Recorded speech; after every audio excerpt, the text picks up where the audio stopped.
Buttonholes. There are various styles of buttonholes available. Place the button on the back of the automatic buttonhole foot and push the holder to hold the button.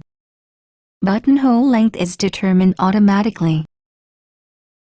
You can make fine adjustments to the buttonhole length by turning the adjusting screw on the buttonhole foot.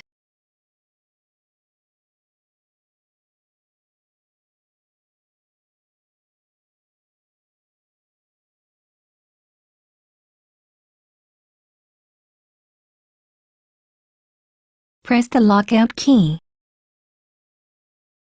Raise the presser foot lifter. Press the lever on the back of the foot holder and the presser foot will drop off. Place the buttonhole foot under the foot holder so the pin on the foot lies just under the groove on the foot holder. Lower the presser foot lifter to lock the foot in place. Raise the presser foot lifter. Draw the needle thread to the left through the hole of the foot.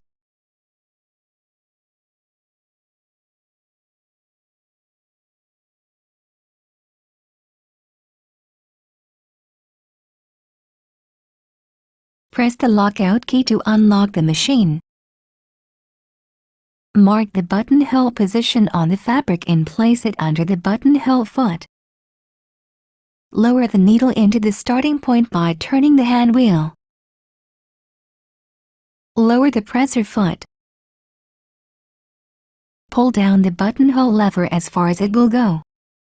Make sure there is no gap between the slider and front stopper. Start sewing while pulling the needle thread lightly to the left.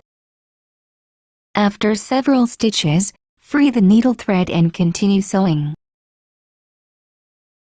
The machine will stop automatically when the buttonhole is complete. Press the thread cutter button and the machine will trim the threads.